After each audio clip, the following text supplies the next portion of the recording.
तो आज हम लोग कक्षा 12 में एक बहुत इम्पोर्टेंट टॉपिक पढ़ने वाले हैं। टॉपिक का नाम है प्रकाश विद्युत उत्सर्जन अथवा प्रकाश विद्युत प्रभाव। प्रकाश विद्युत उत्सर्जन अथवा प्रकाश विद्युत प्रभाव आज हम लोग पढ़ेंगे। प्रकाश विद्युत उत्सर्जन किसे कहते हैं पहले एक बार हम लोग समझ लेते हैं, उसके बाद आप लोगों को डिटेल में बताते हैं उसको। ये टॉपिक इतना इम्पोर्टेंट है, अगर आप बोर्ड में अच्छा नंबर लाना चाहते हैं तो इस टॉपिक को ज़रूर पढ़िएगा। ये टॉपिक जब आप पढ़ेंगे तभी आपको ज़्यादा नंबर मिलेगा परीक्षा में, अन्यथा परीक्षा में नंबर कम हो जाएगा अगर इंटरमीडिएट के आप छात्र हैं तो आइए हम लोग शुरू करते हैं आज के टॉपिक को। टॉपिक का नाम क्या है एक बार बोलिए सभी लोग जरा। प्रकाश विद्युत उत्सर्जन, अंग्रेजी में इसको कहते हैं फोटो इलेक्ट्रिक एमिशन। इसको हम लोग ये भी कह सकते हैं प्रकाश विद्युत प्रभाव, प्रकाश विद्युत प्रभाव भी कह सकते हैं, और अंग्रेजी में इसको कहेंगे फोटो इलेक्ट्रिक इफेक्ट। तो प्रकाश विद्युत प्रभाव क्या है या प्रकाश विद्युत उत्सर्जन क्या है, परिभाषा मैंने यहाँ पे लिख रखा है, पहले इसको देखिए और समझिए। पहले देख लीजिए, नोट कर लीजिए, उसके बाद समझिए। जब किसी धातु के तल पर एक निश्चित आवृत्ति से अधिक आवृत्ति का प्रकाश जैसे कि परावैंगनी प्रकाश को डाला जाता है तो धातु की सतह से इलेक्ट्रॉनों का उत्सर्जन होने लगता है। इस घटना को प्रकाश विद्युत उत्सर्जन अथवा प्रकाश विद्युत प्रभाव कहते हैं। इस प्रकार उत्सर्जित इलेक्ट्रॉनों को प्रकाश इलेक्ट्रॉन अथवा फोटो इलेक्ट्रॉन कहते हैं। इस प्रकार उत्सर्जित इलेक्ट्रॉन को प्रकाश इलेक्ट्रॉन अथवा फोटो इलेक्ट्रॉन कहते हैं तथा इन इलेक्ट्रॉनों के कारण उत्पन्न धारा को प्रकाश विद्युत धारा, इसको पढ़ेंगे प्रकाश विद्युत धारा, अंग्रेजी में फोटो इलेक्ट्रिक करंट कहते हैं, तथा इन इलेक्ट्रॉनों के कारण उत्पन्न धारा को प्रकाश विद्युत धारा, फोटो इलेक्ट्रिक करंट कहते हैं। इस घटना के लिए लघु तरंगदैर्घ्य अर्थात उच्च आवृत्ति का प्रकाश,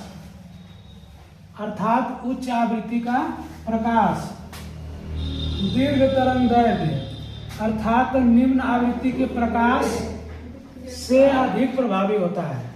निम्न आवृत्ति के प्रकाश से अधिक प्रभावी होता है। ये तो हो गया आपका डेफिनेशन, प्रकाश विद्युत उत्सर्जन किसे कहते हैं। इसको आपको एग्जाम में कैसे लिखना है ये नोट हो गया। अब इसको हम लोग स्टेप बाय स्टेप समझते हैं। क्या है इसका मतलब देखिए, आप लोग देखे होंगे कि सोलर पैनल छतों पे ग्राम प्रधानों के यहाँ या फिर लोगों के घरों पे सोलर पैनल लगा होता है। तो सोलर पैनल लगा होता है, सोलर पैनल इसलिए नाम है क्योंकि उसमें सूर्य के प्रकाश का इस्तेमाल किया जाता है, इसलिए उसका नाम है सोलर पैनल। तो सोलर पैनल पर देखे होंगे कि जब सूर्य का प्रकाश गिरता है ऊपर से, सूर्य का प्रकाश ऊपर से गिरता है तो नीचे विद्युत धारा बहने लगती है। नीचे जो मशीन लगी हुई है उस मशीन से होकर के विद्युत धारा प्रवाहित होने लगती है। उससे या तो सोलर कुकर या तो खाना पकाया जाता है, या फिर उससे छोटा मोटा पंखा जलाया जाता है, या फिर बल्ब जलाया जाता है। तो मतलब सोलर पैनल में क्या होते हैं, कुछ ऐसे धातु होते हैं जिनसे फोटो इलेक्ट्रॉन निकलते हैं। तो कुछ ऐसे धातु होते हैं जिनसे फोटो इलेक्ट्रॉन निकलते हैं। अब फोटो इलेक्ट्रॉन कब निकलते हैं इसको हम लोग यहाँ से शुरू करते हैं फिर से एक बार। जब किसी धातु के तल पर, वो जो सोलर पैनल है उसी को हम लोग एक धातु का तल मान लेते हैं। जब किसी धातु के तल पर एक निश्चित आवृत्ति से अधिक आवृत्ति का प्रकाश निश्चित आवृत्ति, मान लो कोई निश्चित आवृत्ति है, उस निश्चित आवृत्ति से अगर ज़्यादा आवृत्ति का प्रकाश डालेंगे तभी इलेक्ट्रॉन निकलेगा।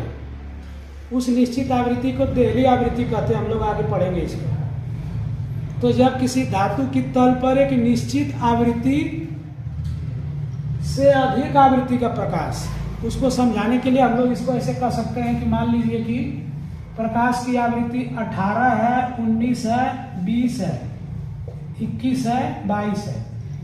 तो यहाँ पे देखिए प्रकाश की आवृत्ति 18 हर्ट्ज है, 19 हर्ट्ज है, 20 हर्ट्ज है, 21 हर्ट्ज है, 22 हर्ट्ज है। तो किसी निश्चित आवृत्ति को हम लोग 20 मान लेते हैं। तो जब हम लोग किसी निश्चित आवृत्ति यानी 20 से अधिक आवृत्ति का प्रकाश अगर डालते हैं, 20 का मतलब हो गया 21, 22, 23, 24 जो भी डाल सकते हैं। अब 20 से कम डालते 19, 18 तो इलेक्ट्रॉन नहीं निकलता है। तो इलेक्ट्रॉन नहीं निकलता है। तो किसी निश्चित आवृत्ति से अधिक आवृत्ति या उस आवृत्ति निश्चित आवृत्ति से अधिक आवृत्ति का प्रकाश जब किसी धातु की तल पर हम लोग डालते हैं तो उस धातु की तल से इलेक्ट्रॉन उत्सर्जित होने लगते हैं। उस धातु की सतह से या तल से इलेक्ट्रॉनों का उत्सर्जन होने लगता है। उस धातु में परमाणु होंगे, परमाणु के अंदर नाभिक होगा, नाभिक के बाहर इलेक्ट्रॉन होंगे। तो उस धातु के परमाणुओं से इलेक्ट्रॉनों का उत्सर्जन होने लगता है। इलेक्ट्रॉनों का उत्सर्जन होने लगता है। इसी घटना को हम लोग प्रकाश विद्युत उत्सर्जन कहते हैं। प्रकाश विद्युत उत्सर्जन क्यों कहते हैं? क्योंकि प्रकाश के गिरने के कारण इलेक्ट्रॉन का उत्सर्जन हो रहा है। जब इलेक्ट्रॉन चलने लगते हैं तो विद्युत धारा बहने लगती है। तो इसको हम लोग कह सकते हैं कि प्रकाश विद्युत उत्सर्जन कहते हैं। इस घटना को हम लोग प्रकाश विद्युत उत्सर्जन कहते हैं अथवा प्रकाश विद्युत प्रभाव कहते हैं। प्रकाश विद्युत प्रभाव मतलब प्रकाश पड़ने के कारण विद्युत पैदा हो जाता है। ऊपर धातु की सतह पर प्रकाश गिरा और प्रकाश के गिरने से इलेक्ट्रॉन पैदा होगा, इलेक्ट्रॉन के गिरने से विद्युत धारा बहने लगे। तो इसी को हम लोग शॉर्ट में कह सकते हैं, इसे प्रकाश विद्युत प्रभाव, प्रकाश विद्युत प्रभाव यानी फोटो इलेक्ट्रिक इफेक्ट कहते हैं।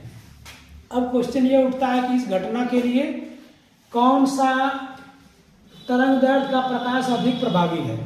लघु तरंगदैर्घ्य का प्रकाश कि दीर्घ तरंगदैर्घ्य का प्रकाश? मतलब कौन सा प्रकाश इलेक्ट्रॉनों को अधिक बाहर निकाल सकता है? तो देखिए लिखा हुआ इस घटना के लिए लघु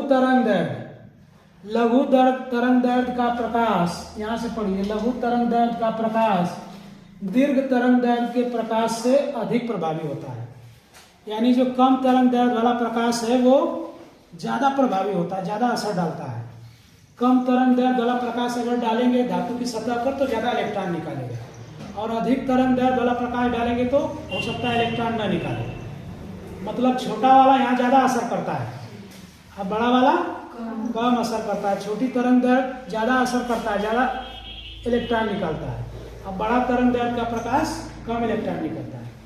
उसी को हम लोग, जिसका तरंगदैर्घ्य लघु होगा जिस प्रकाश का, उस प्रकाश की आवृत्ति उच्च होगी, उसको आवृत्ति में पढ़ते हैं हम लोग कि कौन सी आवृत्ति का प्रकाश अधिक प्रभावी है, कौन सा आवृत्ति का प्रकाश अधिक प्रकाश इलेक्ट्रॉन निकालता है, विद्युत धारा पैदा करता है। तो उच्च आवृत्ति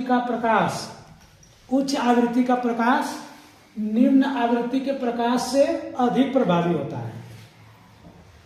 तो प्रकाश विद्युत विसर्जन अथवा फोटो इलेक्ट्रिक इफेक्ट के लिए कौन सा आवृत्ति का प्रकाश अधिक प्रभावी होता है? अधिक वाला या कम वाला? उच्च आवृत्ति का प्रकाश यानी अधिक आवृत्ति का प्रकाश अधिक प्रभावी होता है। और कौन सा तरंगदैर्घ्य का प्रकाश अधिक प्रभावी होता है? लघु तरंगदैर्घ्य की दीर्घ तरंगदैर्घ्य? लघु तरंगदैर्घ्य का प्रकाश अधिक प्रभावी होता है। अब एक और इम्पोर्टेंट क्वेश्चन है जो और भी पूछा जाता है, बहुत इंपॉर्टेंट क्वेश्चन। ये है आपका प्रकाश विद्युत उत्सर्जन अथवा प्रभाव के नियम। प्रकाश विद्युत उत्सर्जन अथवा प्रभाव के नियम। प्रकाश विद्युत उत्सर्जन अथवा प्रभाव के नियम क्या है? प्रकाश विद्युत उत्सर्जन यानी प्रकाश के गिरने से इलेक्ट्रॉनों का उत्सर्जन का नियम क्या है? या फिर प्रकाश के पैदा होने से विद्युत धारा का पैदा होना, विद्युत धारा का पैदा होना, या प्रकाश विद्युत प्रभाव के नियम क्या क्या है? तो प्रकाश विद्युत प्रभाव के निम्न नियम है। कितने नियम है? निम्न नियम है। कौन कौन से? 1 नंबर, 2 नंबर, 3 नंबर, 4 नंबर और 5 नंबर। प्रकाश विद्युत प्रभाव के कुल 5 नियम है। नंबर 1 देखिए, इसको नोट कर लीजिएगा, रफ पे कॉपी पे लिख लीजिएगा। पहला है उत्सर्जन की दर तीव्रता अनुक्रमानुपाती होती है। उत्सर्जन की दर अनुक्रमानुपाती होती है किसके? तीव्रता के। अब हम लोग देखो इसको कैसे लिखेंगे कि धातु की सतह से निकलने वाले इलेक्ट्रॉनों के उत्सर्जन की दर। किसके उत्सर्जन की दर? इलेक्ट्रॉनों के उत्सर्जन की दर आपतित प्रकाश के यानी गिरने वाले प्रकाश की तीव्रता के अनुक्रमानुपाती होती है। तो धातु की सतह से निकलने वाले, धातु के सतह से अथवा धातु के पृष्ठ से निकलने वाले इलेक्ट्रॉनों के उत्सर्जन की दर किसके अनुक्रमानुपाती होती है? आपतित प्रकाश की तीव्रता के, यानी जो प्रकाश गिर रहा है, जो प्रकाश आपतित हो रहा है, उस प्रकाश की तीव्रता के अनुक्रमानुपाती होते हैं। मतलब इसका मतलब यह हो गया कि अगर आपतित प्रकाश की तीव्रता अधिक होगी तो इलेक्ट्रॉनों का उत्सर्जन अधिक होगा। अगर आपतित प्रकाश की तीव्रता कम होगी तो इलेक्ट्रॉनों का उत्सर्जन कम होगा। यानी अधिक तीव्रता का प्रकाश, अच्छा उल्टा बोल दिए क्या? ठीक है, फिर से एक बार रिपीट कर देते हैं। अगर आपतित प्रकाश की तीव्रता अधिक होगी तो इलेक्ट्रॉनों के उत्सर्जन की दर अधिक होगी, है ना, अनुक्रमानुपाती है। और अगर आपतित प्रकाश की तीव्रता कम होगी तो उत्सर्जन की दर कम होगी। ये क्लियर हो गया? अब उसको लिखना कैसा है कि किसी धातु के पृष्ठ से उत्सर्जित इलेक्ट्रॉनों के उत्सर्जन की दर उस पर आपतित प्रकाश की तीव्रता के अनुक्रमानुपाती होती है। पहला पॉइंट क्लियर हो गया। अब याद करने की जरूरत नहीं है। एक बार आप लोग किसी भी गाइड से, चाहे विद्या से, चाहे अवतार से, चाहे अपना नोट्स बनाए होंगे, उससे लिख के याद करेंगे तो याद हो जाएगा, एकदम 7 जन्म तक याद रहेगा, कभी नहीं भूलेंगे। दूसरा देखिए, अधिकतम गतिज ऊर्जा तीव्रता पर नहीं निर्भर करती है। चलिए देखते हैं, अधिकतम गतिज ऊर्जा तीव्रता पर निर्भर नहीं करती है। अब देखिए, अधिकतम गतिज ऊर्जा किसकी? इलेक्ट्रॉनों की। जो इलेक्ट्रॉन निकल रहे हैं उन इलेक्ट्रॉनों की गतिज ऊर्जा। इलेक्ट्रॉन जब निकल रहे हैं तो चलेंगे, दौड़ेंगे, गति करेंगे, तो उनकी गतिज ऊर्जा है ना। तो धातु की सतह से उत्सर्जित इलेक्ट्रॉनों की अधिकतम गतिज ऊर्जा, धातु की सतह से उत्सर्जित इलेक्ट्रॉनों की अधिकतम गतिज ऊर्जा प्रकाश की तीव्रता पर निर्भर नहीं करती है। मतलब देखिए ध्यान से, यहाँ पे इसको रिलेट कीजिए। इलेक्ट्रॉनों के उत्सर्जन की दर प्रकाश की तीव्रता पर निर्भर करती है, लेकिन दूसरा पॉइंट, इलेक्ट्रॉनों के अधिकतम गतिज ऊर्जा प्रकाश की तीव्रता पर निर्भर नहीं करती है। मतलब यहाँ पे उत्सर्जन की दर तो तीव्रता पर निर्भर करती है, लेकिन अधिकतम जो गतिज ऊर्जा है वो प्रकाश की तीव्रता पर निर्भर नहीं करती है। ये उसी पॉइंट का बस दोहरा सिस्टम है कि मतलब एक डिपेंड करता है तीव्रता पे, दूसरा तीव्रता पे डिपेंड नहीं करता है। दूसरा पॉइंट आप लिख लेंगे, समझ गए? तीसरा पॉइंट, दूसरा पॉइंट आप लिखना होगा तो लिख देंगे कि इस तरह से उत्सर्जित इलेक्ट्रॉनों की अधिकतम गतिज ऊर्जा आपतित प्रकाश की तीव्रता पर निर्भर नहीं करती है। मतलब आपतित प्रकाश की अगर तीव्रता हम लोग बढ़ा भी दें तो अधिकतम गतिज ऊर्जा में वृद्धि नहीं होती है। ठीक, उसके बाद तीसरा पॉइंट इसी से है। देखिए, अधिकतम गतिज ऊर्जा फिर आ जाती है। अधिकतम गतिज ऊर्जा अनुक्रमानुपाती होती है आवृत्ति के। हम लोग परिभाषा में आवृत्ति पढ़े थे ना। तो इस प्रकार से उत्सर्जित इलेक्ट्रॉनों की कौन सी ऊर्जा? अधिकतम गतिज ऊर्जा, मैक्सिमम काइनेटिक एनर्जी। इलेक्ट्रॉनों की अधिकतम गतिज ऊर्जा किस पर निर्भर करती है? आपतित प्रकाश की आवृत्ति पर निर्भर करती है। इस प्रकार से उत्सर्जित इलेक्ट्रॉनों की अधिकतम गतिज ऊर्जा, इस प्रकार से उत्सर्जित इलेक्ट्रॉनों की अधिकतम गतिज ऊर्जा आपतित प्रकाश की आवृत्ति पर निर्भर करती है, अथवा इस प्रकार से उत्सर्जित इलेक्ट्रॉनों की अधिकतम गतिज ऊर्जा आपतित प्रकाश की आवृत्ति के अनुक्रमानुपाती होती है। समझ गए? तो आवृत्ति पर निर्भर करती है, इसका मतलब आवृत्ति बढ़ाने से अधिकतम गतिज ऊर्जा बढ़ जाएगी और आवृत्ति को घटाने से अधिकतम गतिज ऊर्जा घट जाएगी। तो 3 पॉइंट हो गया। मुझे लगता है कि तीनों पॉइंट आप लोग अच्छी तरह समझ लिए होंगे, दिमाग में याद कर लिए होंगे। 3 पॉइंट याद हो गए। इसके बाद चौथा पॉइंट हम लोग चलते हैं। चौथा पॉइंट क्या है आपके? देहली आवृत्ति। देखिए, देहली आवृत्ति बोर्ड की परीक्षा में बार बार पूछे जाने वाला क्वेश्चन है। देहली आवृत्ति से आप क्या समझते हैं? देहली आवृत्ति किसे कहते हैं? ठीक, तो देखिए हम लोग इस देहली आवृत्ति को पहले समझाते हैं। पहले जब आपतित प्रकाश की आवृत्ति एक निश्चित आवृत्ति से कम होती है, जब आपतित प्रकाश की आवृत्ति एक निश्चित आवृत्ति से कम होती है, जैसे कि 20 से कम 19, तो 19 पे कोई इलेक्ट्रॉन नहीं निकलेगा। तो उस समय धातु के पृष्ठ से कोई इलेक्ट्रॉन नहीं निकलते हैं। और जब निश्चित आवृत्ति का प्रकाश गिराते हैं, यानी कि 20 या 20 से अधिक, जब निश्चित आवृत्ति का प्रकाश धातु की सतह पे गिराते हैं तो धातु की सतह से इलेक्ट्रॉन निकलने लगते हैं। मतलब क्लियर हो गया कि अगर हम लोग 18 हर्ट्ज का प्रकाश गिराएंगे, 19 हर्ट्ज का प्रकाश गिराएंगे तो इलेक्ट्रॉन नहीं निकलेंगे, लेकिन 20 का गिराएंगे या 20 से ऊपर गिराएंगे तो इलेक्ट्रॉन निकलेंगे। तो निश्चित आवृत्ति क्या हो गया? 20 हर्ट्ज। तो जब किसी धातु की सतह पर एक निश्चित आवृत्ति से कम आवृत्ति का प्रकाश डालते हैं तो धातु की सतह से कोई इलेक्ट्रॉन नहीं निकलता। लेकिन जब इस निश्चित आवृत्ति से अधिक आवृत्ति का प्रकाश धातु की सतह पर डालते हैं तो धातु की सतह से इलेक्ट्रॉन निकलने लगते हैं। इस निश्चित आवृत्ति को देहली आवृत्ति कहते हैं। उस धातु के लिए देहली आवृत्ति कहते हैं। इस निश्चित आवृत्ति को देहली आवृत्ति कहते हैं। इस निश्चित आवृत्ति के न्यूनतम मान को देहली आवृत्ति कहते हैं। देहली आवृत्ति का मान अलग अलग धातुओं के लिए अलग अलग होता है। जैसे लोहा से इलेक्ट्रॉन निकालेंगे तो उसका लिए अलग मान होगा देहली आवृत्ति। सोना से इलेक्ट्रॉन निकालेंगे तो उसके लिए आवृत्ति का मान अलग होगा। इस निश्चित न्यूनतम आवृत्ति को जिस न्यूनतम आवृत्ति से इलेक्ट्रॉन निकलने लगते हैं, उसी न्यूनतम आवृत्ति को हम लोग देहली आवृत्ति कहते हैं। देहली आवृत्ति बहुत ही इंपॉर्टेंट क्वेश्चन है, 99.99% है, एग्जाम में पूछा जाता है। तो देहली आवृत्ति से आप क्या समझते हैं? तो देहली आवृत्ति कहते हैं, है ना, इस आवृत्ति के न्यूनतम मान को जिस आवृत्ति पर इसको शॉर्ट कर देते हैं। प्रकाश की जिस आवृत्ति के लिए धातु की सतह से इलेक्ट्रॉन उत्सर्जित होने लगते हैं, उस आवृत्ति के न्यूनतम मान को, प्रकाश की जिस न्यूनतम आवृत्ति के लिए धातु से इलेक्ट्रॉन उत्सर्जित होने लगते हैं, उस न्यूनतम मान को, आवृत्ति के उस न्यूनतम मान को हम लोग देहली आवृत्ति, अंग्रेजी में थ्रेशोल्ड फ्रीक्वेंसी कहते हैं। थ्रेशोल्ड फ्रीक्वेंसी कहते हैं। और इस आवृत्ति के संगत तरंग दैर्ध्य को देहली तरंग दैर्ध्य कहते हैं। देहली तरंग दैर्ध्य परीक्षा में पूछा जाने वाला क्वेश्चन है। तो देहली आवृत्ति के संगत तरंग दैर्ध्य को, जब देहली आवृत्ति होती है उस समय जो तरंग दैर्ध्य होती है, देहली आवृत्ति के संगत तरंग दैर्ध्य को देहली तरंग दैर्ध्य कहते हैं। तो चौथा पॉइंट हो गया।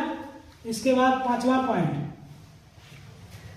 जब देहली आवृत्ति से अधिक आवृत्ति का प्रकाश धातु की सतह पर गिरता है तो धातु की सतह पर प्रकाश के गिरने और धातु की सतह से इलेक्ट्रॉनों के निकलने में कोई समय पश्चता नहीं होती है। जैसे ही धातु की सतह पर प्रकाश गिरता है, ठीक तुरंत इलेक्ट्रॉन उसको ले लेता है, लेकर के तुरंत निकल जाता है। मतलब कोई रुक के नहीं कि हम 10 मिनट बाद निकलेंगे, तो कोई समय पश्चता नहीं होता। मतलब धातु की शॉर्ट कर देते हैं इसको। धातु की सतह पर प्रकाश के गिरने और इलेक्ट्रॉनों के निकलने में कोई समय पश्चता यानी टाइम लैग नहीं होती है।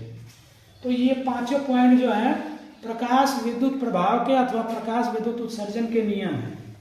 इसको आप लोग जितने इम्पोर्टेंट है उसको अगर आप लोग ध्यान से मेरी बातों को सुने होंगे तो मुझे लगता है याद हो गया होगा। इसको मुझे आप लोग याद कर लीजिएगा। याद करके एग्जाम के लिए पूरा रेडी हो जाइए। 2025 में आप लोग अपना रिजल्ट दासू बनाइए। बहुत बहुत धन्यवाद। आप लोगों को अगले वीडियो मिलते हैं फिर हम लोग प्रकाश विद्युत समीकरण के साथ। तब तक के लिए जय हिंद, जय भारत।